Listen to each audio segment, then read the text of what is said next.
vous allez mettre. Et c'est ça qui va refléter. Et même si vous n'êtes pas bien, le jour que vous n'aimez pas votre maison, ou que vous pensez que vous n'avez pas les moyens de déménager, ou vous ne pouvez pas quitter, mais qu'est-ce qui vous empêche de prendre un pot de peinture, ou ça change de couleur, quand vous avez changé de couleur, c'est une nouvelle maison. On est content, on se dit, ah, on est bien content, on a changé, voilà, ou on change les rideaux. Le simple fait de changer les rideaux, ça fait quelque chose. Ça veut dire que la maison, elle, a demande de mettre quelque chose qui tonifie sa joie. Même votre intérieur réclame la joie. Même ça. Et tout, c'est pourquoi? Pour dynamiser toujours votre vibration. Toujours. Et vous allez voir que lorsque vous avez une idée en tête en disant, oh, ma maison, j'aime bien ma maison, mais il faut que je peigne, voilà, j'ai envie de changer. Vous pensez déjà que c'est vous qui avez envie de changer, mais vos guides sont en train de vous dire, vous êtes trop laxisme, vous manquez de joie, ce n'est plus possible, il est temps de changer quelque chose. Je t'aime bien, mais moi je ne te supporte plus dans cet état. Donc change quelque chose. Et vous allez voir que le simple fait de changer une peinture ou une décoration chez vous, ça réveille quelque chose. On se dit, tiens, on dirait qu'on a voyagé, on dirait que, voilà, et ça fait quelque chose. Ça fait quelque chose. Ça harmonise votre vibration. Et lorsque ça harmonise votre vibration, forcément, vous trouvez, ah, je suis content, j'ai bien fait. Et pourquoi vous êtes content? Parce que ça vous fait plaisir. Et pourquoi ça vous fait plaisir? Parce que vous avez ressenti une paix intérieure. Et ça ne s'explique pas. Mais ce n'est pas parce que vous avez fait la peinture. C'est parce que vous avez exécuté un message. Et oui, vous avez exécuté un message.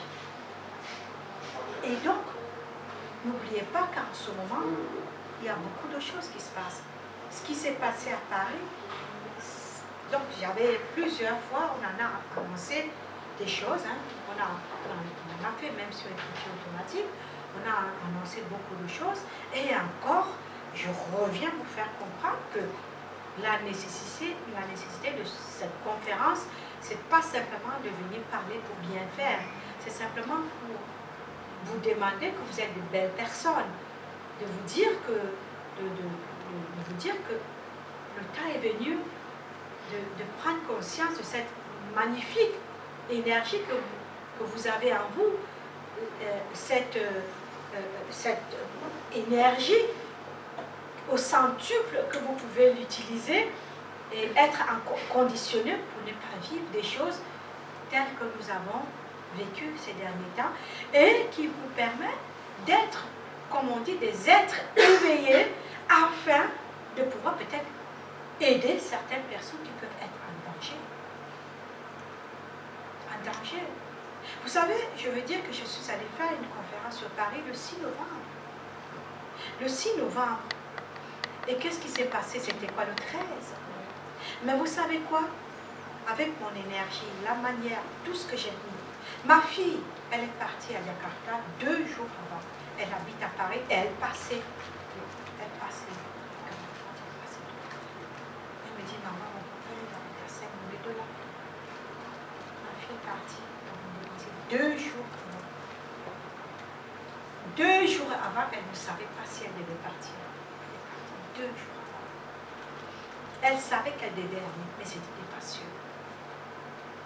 Donc, vous voyez comment, quand tu es dans le mouvement de ton intuition, mine de rien, ton divin te fout un coup de pied aux fesses, sors de là, ce n'est pas ton jour, si tu m'écoutes. Elle est partie, elle est revenue quand la situation s'est passée. Elle a fait 10 jours. Mais 10 jours! Et donc, c'est loin d'être terminé. C'est loin d'être terminé. Il y en aura encore, et peut-être encore. Et je pense que si je suis dans ma joie, même si je dois mourir aujourd'hui, je sais que je partirai dans ma joie. Et c'est ça l'essentiel. et en paix. Je ne veux pas qu'un pasteur ou un prêtre vienne me dire que son âme reste en paix. Je ne veux pas. Foutaise. C'est faux. C'est moi qui dois être en paix. Et c'est dans cette paix que le pasteur dira que le silence avec laquelle elle part retrouve sa paix de l'autre côté. Parce que c'est dans ce silence qu'on trouve aussi la paix. Et dans l'amour et la joie. Et si nous ne sommes pas joyeuses, nous perdons toute l'essence de notre véritable intuition. Intuition. Et c'est pour cela que je dis, sur terre, vous êtes là, vous pensez que vous n'êtes pas nombreux, vous êtes nombreux parce que aujourd'hui, ce que je peux dire à quelqu'un, la personne va dire à l'autre, et la personne va dire à l'autre, et ça peut être entendu, et ça peut faire réveiller des consciences, et ça peut mettre en garde certaines personnes, parce que j'ai bien peur qu'il y ait encore pas mal de choses qui risquent de passer, et je veux vraiment vous avertir que personne n'est à l'abri de quoi que ce soit. Et donc, vivre dans la joie, c'est cultiver la manière de se permettre d'être en joie et de retrouver la paix pour mieux la vivre. Et ça, c'est un cadeau. Et c'est je peux dire que... Et après, ce qui est fantastique, mourir, ça devient un gros cadeau. Mourir, ça devient un gros cadeau, quoi. Presque, on va dire, ah, mais qu'à mon tour, quoi, j'ai envie maintenant presque de partir. Ça serait la joie, quoi. Attends, qu'est-ce qu'il y a encore? Quel événement qui va bouger, qui va faire que ça devient... Et puis, ah non, c'est, oh mince, j'ai raté le coche, quoi, j'ai raté le départ. Presque mourir devient une opportunité de joie. Arrêtons de rendre la mort triste. Vous nourrissez le mal.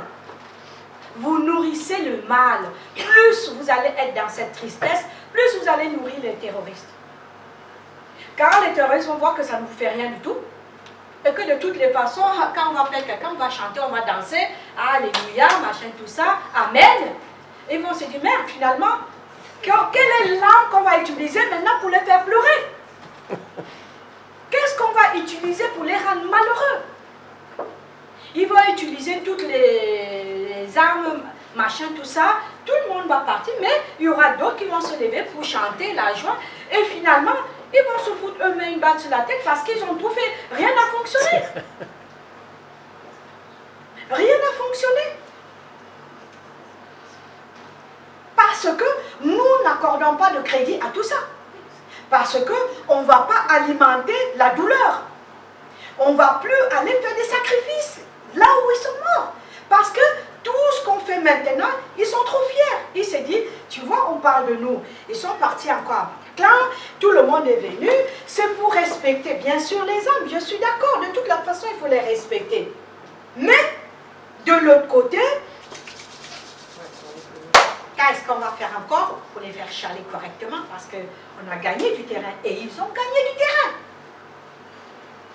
Et quand on va commencer à faire comprendre que, oui, on n'a plus peur de mourir, pas qu'on a peur des terroristes, ce n'est pas ça, on n'a pas peur de mourir. C'est différent. Et de chanter,